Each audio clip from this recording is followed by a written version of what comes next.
তাহলে কি চন্দ্রিমা এই কারণেই?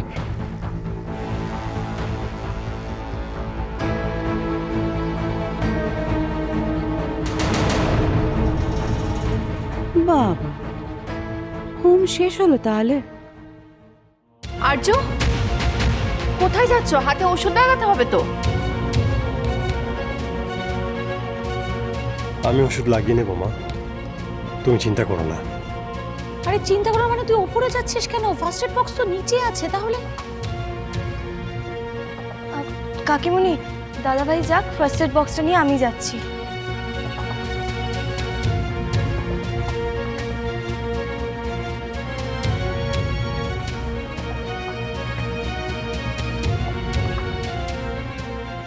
গুরুদেব, আর্য তো চলে গেল, চারুকে তো সিঁদুর পরানো হলো না।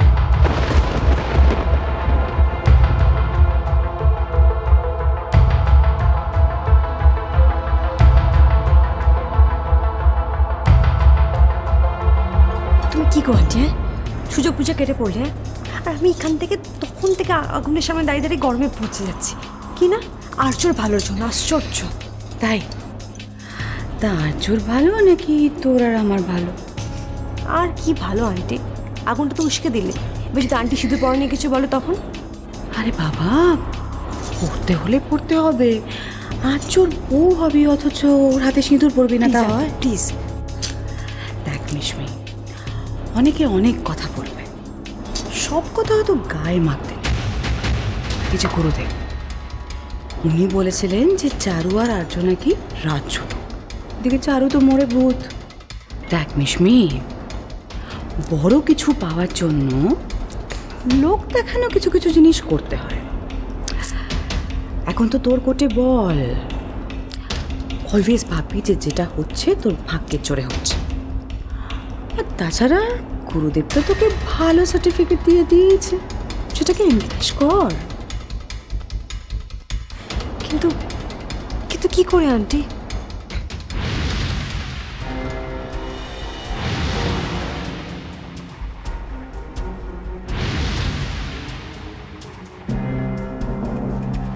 চুমকি দাঁড়াও, দাও। শোনো না, বলছি তুমি ওটা কেন নিয়ে যাচ্ছ? আমি আছি তো, আমাকে তো আমি নিয়ে যাচ্ছি।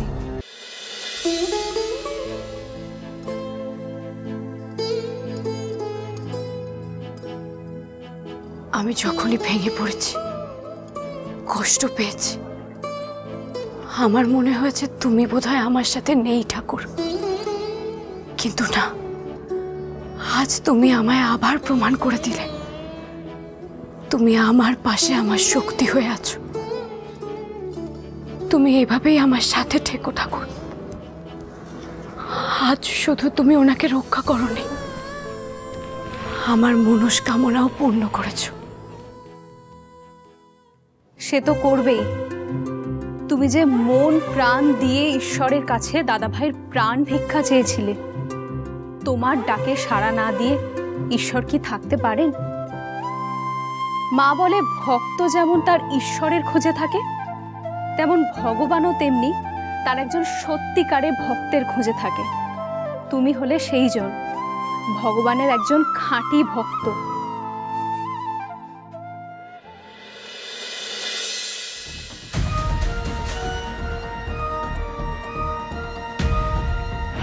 কোনো দুশ্চিন্তা করো না আর্য, শুধু একটা কথা জেনে রেখো, এই সতীলক্ষ্মী মায়ের স্মৃতির সিঁদুর আজ তোমাকে সমস্ত বিপদ থেকে রক্ষা করেছে।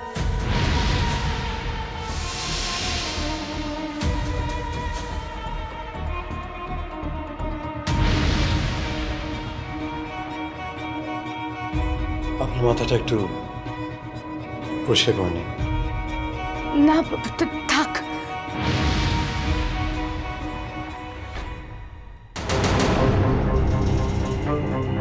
আসবো।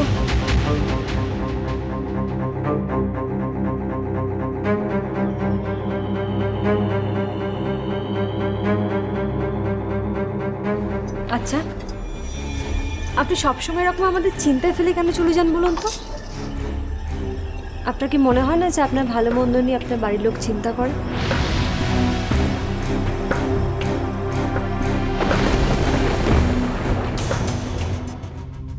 এটা তো কোনো শাড়ির টুকরো মনে হচ্ছে।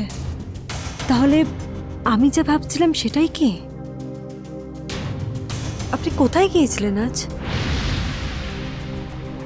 না মানে কি এমন জরুরি কাজ পড়ে গিয়েছিল যে পুজোর মাঝখান থেকে আপনাকে উঠে যেতে হলো?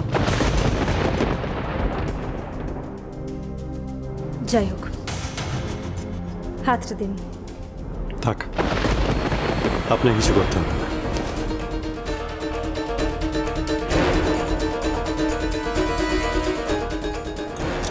বাহ, আমি আপনার খেয়াল না রাখলে কে রাখবে শুনে?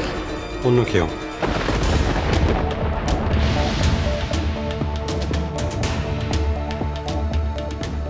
আমি থাকতে অন্য কেউ আপনার খেয়াল রাখবে? হ্যাঁ, বাড়িতে মা, কাকিমণি আরো অনেকেই আছে। আপনি এত কষ্ট না করলেও চলবে। কথা শুনে টেনে একটা চড় মারতে ইচ্ছে করছে। কষ্ট কেন বলছেন? আর তাছাড়া আমি আপনার কথায় কষ্ট পাচ্ছি। আমি জানি আপনার বাড়ির লোকেরা আপনাকে নিয়ে খুব ভাবে, খুব চিন্তা করে, কিন্তু আমি তো আপনার স্ত্রী। আপনার কি মনে হয় না যে আপনার ওপর আমার অধিকারটা সব থেকে বেশি হওয়া উচিত?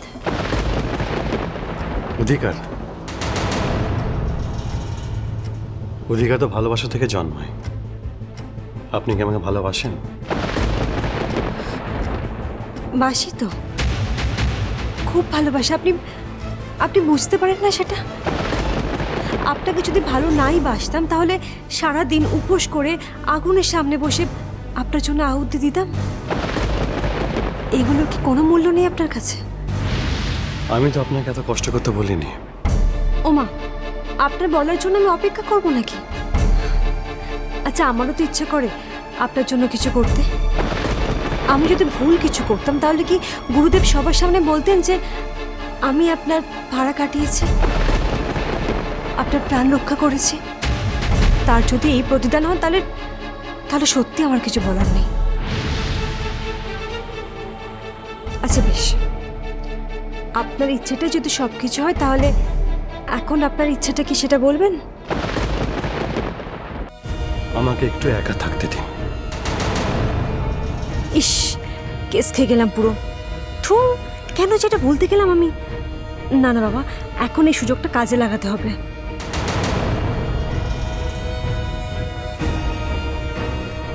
একাই তো থাকেন সারাক্ষণ, কতটা সময় দেন আপনি আমাকে সত্যি করে বলুন তো? যাই হোক, আপনার ইচ্ছেকে গুরুত্ব দিয়ে আমি একটা লাস্ট প্রশ্ন করে এই ঘর থেকে বেরিয়ে যাব।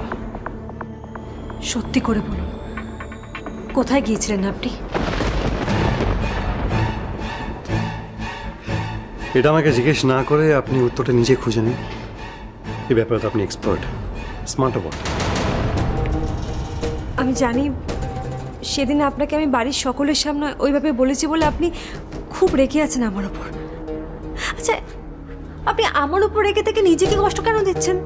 আপনি হাতটা দিন, আমি ব্যান্ডেজ করে দিচ্ছি। আপনাকে যা বলার আমি বলে দিয়েছি। আমি সেটা শুনতে চাইনি কিন্তু। তাই তাহলে একটা প্রশ্নের উত্তর দিন আমায়। আপনার একবার মনে হয়নি যে আমি আপনার স্মৃতিতে সিঁদুরই পরাইনি? তাহলে আপনি আমার ভাড়া কাটালেন কিভাবে? মানে হ্যাঁ ঠিক, আপনি আমার স্মৃতিতে সিঁদুর পরাননি, কিন্তু গুরুদেব তো আপনার সামনেই বললেন যে আমার নিষ্ঠা ও সৌভাগ্যের জন্য আপনি ভাড়া থেকে বেঁচে গেলেন। এরপরও আপনি, আচ্ছা আপনি তো দেখলেন যে হোমটাও খুব ভালোভাবে সম্পন্ন হয়েছে। মা, আপনি হাসছেন কেন? না না, এমনি কথাই বলে না, পতির পুণ্যে সতীর পুণ্য হয়, কিন্তু এখানে ব্যাপারটা উল্টো, একেবারে রিভার্স। আপনার মতো সতীর পুণ্যে আমার পুণ্য হলো, তাই। যতই ভাবি তোমার সাথে ভালো করে কথা বলবো, কিন্তু না, তুমি সেই পাত্র নও।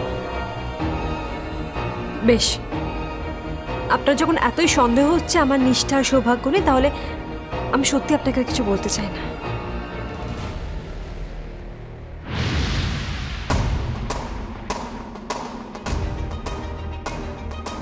সন্দেহ নয়, আমি নিশ্চিত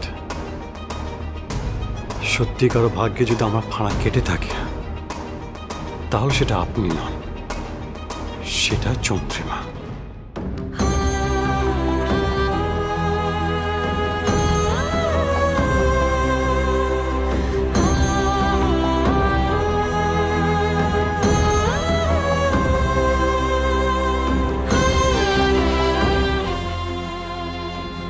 কিন্তু এটা কি করে সম্ভব?